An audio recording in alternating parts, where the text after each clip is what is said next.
हाँ जी, आज हम ये जो अपना चैप्टर था विद्युत धारा, इसके क्वेश्चन आंसर है वो करेंगे अपने। तो सबसे पहले मल्टीपल चॉइस क्वेश्चन जो है उनकी बात करते हैं अपने। तो पहला क्वेश्चन ये कह रहा है कि किसी चालक की प्रतिरोधकता व चालकता का गुणनफल निर्भर करता है।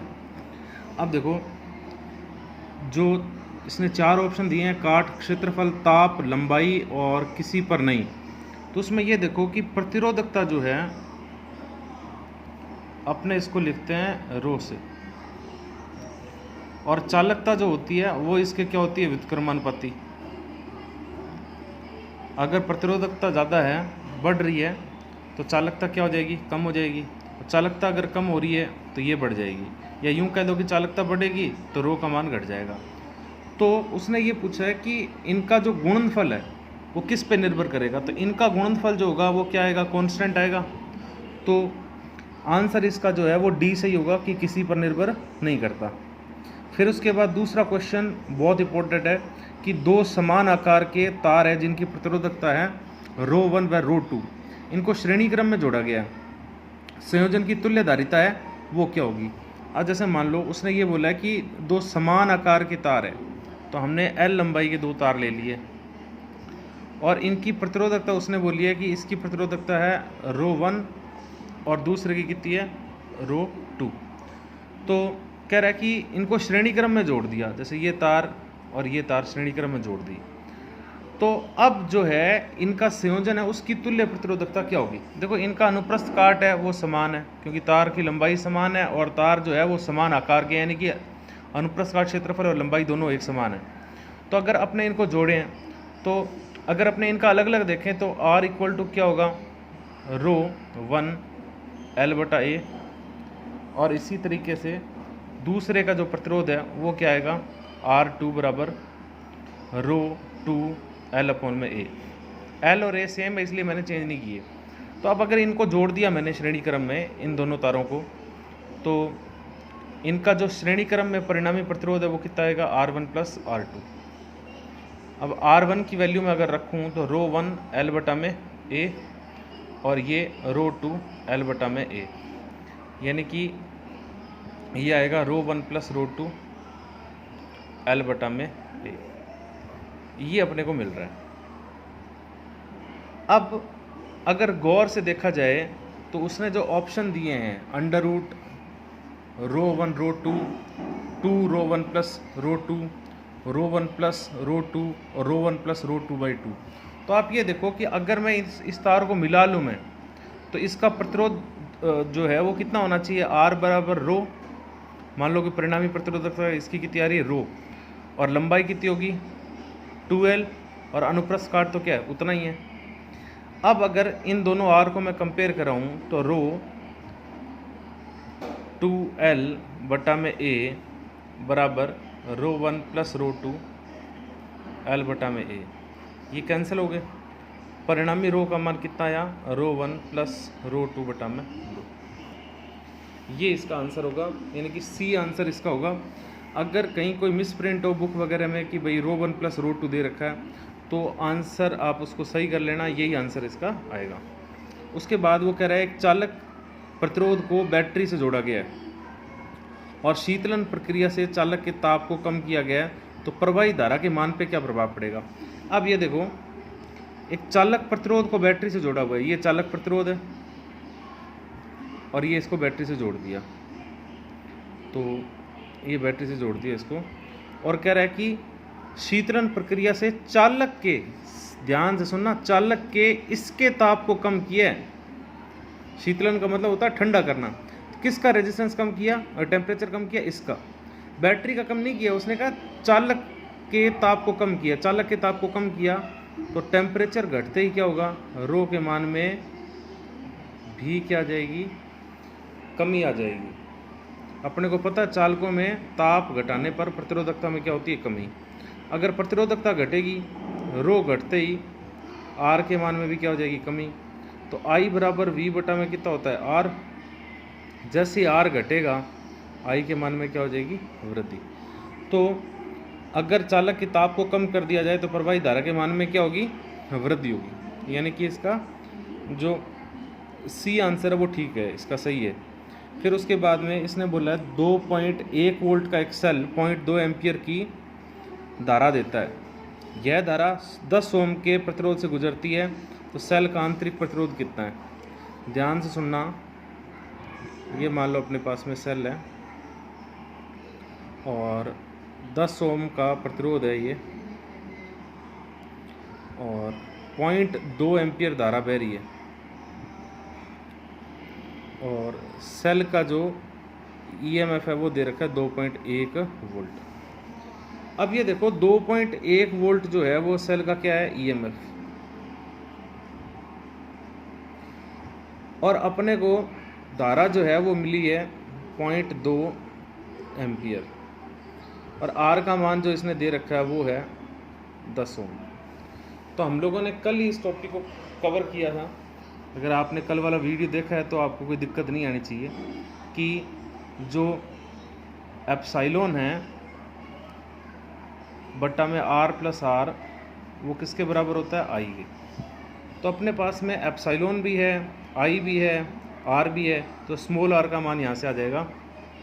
तो एप्सिलॉन बटा आई बराबर r plus small r. Epsilon कितना है 2.1, आई का मान कितना है 0.2, आर कितना है 10 प्लस स्मॉल आर। तो ये इसको सॉल्व कर लेना आप, 2.1 बटा 0.2 माइनस 10 बराबर ये स्मॉल आर जो है वो आपको मिल जाएगा। तो इसको कैलकुलेट करने पर आंसर है वो आपका आ जाएगा। अब अगर इसको कैलकुलेट करना चाहें अपने बट्टा में है 0.2, इसको हटाओगे तो ये कितना हो जाएगा 21 बटा 2 यानी कि 10.5। अब ये 10.5 हो गया, ये 10 को अगर अपने इसमें से माइनस करेंगे तो आंसर कितना आएगा 0.5, यानी कि इसका जो है वो बी आंसर सही होगा। अब इसका 5वां प्रश्न देखो आप। 5वें प्रश्न में इसने बोला है कि दो भिन्न भिन्न तापों पर एक चालक का वी वक्र है वो दर्शाया है, और बोला है कि R1 व R2 जो है वो इनके संगत प्रतिरोध है, तो निम्न में से कौन सा कथन सत्य है। तो अब ये देखो आप कि ये ग्राफ उसने दे रखा है जिसमें ये टेम्परेचर T1 और ये टेम्परेचर क्या है T2 है, ये V है और ये I है। अब आप देखो किसी भी एक वोल्टेज पे चेक कर लो आप, मान लो इस वोल्टेज पे चेक किया तो इस पे इसका धारा का मान कम है और इसके लिए धारा का मान क्या है ज़्यादा, यानी कि T2 के लिए रेजिस्टेंस जो I है आपका कम है, और T1 के लिए जो धारा का मान है वो क्या है ज़्यादा। T2 के लिए धारा का मान कम है और T1 के लिए धारा का मान क्या है ज़्यादा। अब खुद देखो, अगर आप वाई एक्सिस पे जाओगे T1 के लिए तो सेम वोल्टेज V के लिए आपको जो धारा I2 है वो I1 से क्या मिलेगी ज़्यादा। तो रेजिस्टेंस क्या होता है V बटा में I, वोल्टेज तो दोनों का सेम है, जिसके लिए करंट कम होगा उसके लिए रेजिस्टेंस क्या होगा ज़्यादा। करंट किसके लिए कम है, ये T2 वाले के लिए जो है वो करंट की वैल्यू कम है, तो इसका रेजिस्टेंस क्या होगा ज़्यादा, यानी कि T2 का प्रतिरोध अधिक है और T1 का क्या है कम है। तो प्रतिरोध ज़्यादा कब होता है, जब टेम्परेचर ज़्यादा होता है, यानी कि T2 क्या होगा T1 से बड़ा होगा, यानी कि इसके अंदर इसका जो है वो सी आंसर होना चाहिए, T2 ग्रेटर देन T1। उसके बाद में अपने छठा एक बार थोड़ा स्किप कर रहे हैं, 7वें क्वेश्चन पे आते हैं। R ओम के 5 प्रतिरोध लिए हैं और पहले 3 को समांतर क्रम में और बाद वालों को जो है वो श्रेणी क्रम में जोड़ा, तो तुल्य प्रतिरोध कितना होगा। तो पहले 3 को समांतर क्रम में और बाद वालों को किस में जोड़ा है, श्रेणी क्रम में। तो तुल्य प्रतिरोध का मान उसने पूछा है, तो ये R है, तो ये समांतर क्रम में है, तो इनका तो आ जाएगा 1/R बराबर 1/R1 plus 1/R2 plus 1/R3। तो क्योंकि तीनों की वैल्यू सेम है, पांचों की सेम है, तो इन तीनों का जो है वो तो आ जाएगा 1/R नेट बराबर 1/R plus 1/R plus 1/R 3 बार होगा, तो ये 3/R, यानी कि R नेट की वैल्यू आ जाएगी अपने पास में R बटा में 3। ये R बटा 3 इनके लिए है और ये R है और ये भी R है, तो इनका परिणामी कितना आ गया 2R। और ये कितना है r/3। तो ये तीनों इन दोनों के तो श्रेणी क्रम में ही है, तो r/3 प्लस 2r, यानी कि r आ गया कॉमन 1/3 प्लस 2, तो ये 7r/3 ओम जो है इसका आंसर होगा। तो इसमें बी ऑप्शन जो है वो इसका ठीक होगा। उसके बाद वो कह रहा है कि अपवावेग Vd की विद्युत क्षेत्र E पर निर्भरता कौन सी निर्भरता में ओम के नियम का पालन होता है। अब हमने पढ़ा हुआ है अपवावेग कितना होता है, EV टो बटा में ME, और इस V को जब E/L लिखेंगे तो ये बनेगा EE टो बटा में MEL, यानी कि Vd आपका E के क्या है, समानुपाती है। इसमें इसका बी आंसर है वो करेक्ट होगा। उसके बाद कह रहा है कार्बन प्रतिरोध पर क्रमशः नीला, पीला, लाल व चांदी सा वलय है, तो प्रतिरोधक का प्रतिरोध कितना होगा। देखो इसने जो कलर लिए हैं वो लिए नीला, फिर उसके बाद है पीला, फिर उसके बाद है लाल, और फिर है चांदी सा। अब देखो आप कि नीला जो रंग है वो है ब्लू कलर। अब हमने एक सारणी याद की थी, बीबी रॉय, ग्रेट ब्रिटेन, और ये इसमें जो ब्लू कलर है वो अपने पास में देखो पहला बी ब्लैक था और दूसरा बी जो है वो क्या था, ब्राउन, और फिर उसके बाद में बीबी रॉय, ग्रेट ब्रिटेन, ये बी यहाँ आएगा। तो ये वाला बी ब्लू है। तो 0 से स्टार्ट करते हैं, 0 1 2 3 4 5 6, 6 नंबर पे क्या नीला है, मतलब 6 अंक होगा नीले के लिए कोड, और पीला, अब पीले के लिए कोड क्या होगा, पीले के लिए अपने को जो है वो कोड मिलेगा 0 1 2 3 4, तो 4 जो है वो अपने पास में येलो के लिए, पीले के लिए अपने पास में कलर है, कोड होगा। तो 64 तो हो गया पहले 2 अंक। अब 10 की पावर, अब रेड है तो 1 0 1 2, तो 10 की पावर 2 जो है वो अपने पास में क्या हो गया, इसका 10 का गुणक। तो इसका जो है वो बी ऑप्शन जो है वो करेक्ट रहेगा, क्योंकि इसमें 64 × 10⁻², और चांदी के लिए प्लस माइनस 10% है वो सहायता होगी।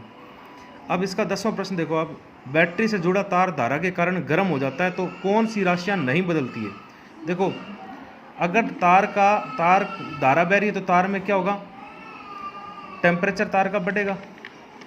जब तार का टेम्परेचर बढ़ेगा, T बढ़ने से प्रतिरोधकता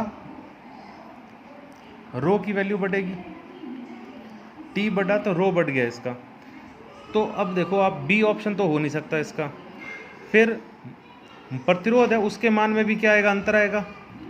अब मुक्त इलेक्ट्रॉनों की जो संख्या है उस पर इसका कोई प्रभाव नहीं पड़ेगा, क्योंकि मुक्त इलेक्ट्रॉनों की संख्या n है, उस पर प्रभाव ताप के कारण केवल और केवल किस में पड़ता है, कुचालकों में, या फिर पड़ता है अर्धचालकों में। ज़्यादा अर्धचालकों में पड़ता है, कुचालकों पे भी इसका इतना प्रभाव जो है वो नहीं पड़ता। तो इस प्रकार से इसका आंसर जो है वो क्या रहना चाहिए, डी। उसके बाद में एक क्वेश्चन जो हमने बीच में स्किप किया था, ये क्वेश्चन था 6वां क्वेश्चन है कि एक नगर से विद्युत शक्ति को 150 किलोमीटर दूर से एक अन्य नगर तक तांबे के तारों से भेजा जाता है। प्रति किलोमीटर विभवपात 8 वोल्ट है, तो प्रति किलोमीटर औसत प्रतिरोध 0.5 ओम है, तो तार में शक्ति का क्षय कितना होगा। तो इसके लिए हम लोग क्या करेंगे कि 150 किलोमीटर दूर, मतलब 150 किलोमीटर दूर है वो डिस्टेंस है, दूरी है, तो तांबे के तारों से भेज रहे हैं इसको, तो प्रति किलोमीटर विभवपात यानी कि हर किलोमीटर पे 8 वोल्ट जो है वो विभवपतन हो रहा है। तो 150 किलोमीटर पे कितना वोल्टेज ड्रॉप होगा, 1200 वोल्ट। भी 1 किलोमीटर पे 8 वोल्ट डाउन हो रहा है, तो 150 किलोमीटर पे कितना होगा, 1200 वोल्ट। उसके बाद में प्रति किलोमीटर औसत प्रतिरोध R का मान जो है वो है 0.5 ओम, ये प्रति किलोमीटर है। अब जब 150 किलोमीटर जाएंगे अपने तो 150 × 0.5, तो ये हो गया लगभग 75 ओम। R का मान आ गया, V का मान आ गया। जो शक्ति होती है वो क्या होती है, कल ही हमने पढ़ी थी, P = V² बटा में R।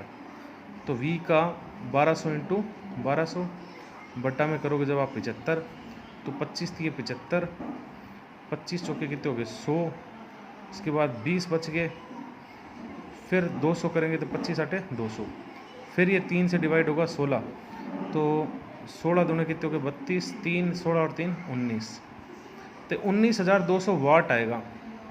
अगर किलोवाट में कन्वर्ट करेंगे तो 1000 से भाग देना पड़ेगा, तो 19.2 किलोवाट। तो ये इसका राइट आंसर है। तो ये इसके मल्टीपल चॉइस क्वेश्चन है वो हमने सारे के सारे है वो कवर कर लिए।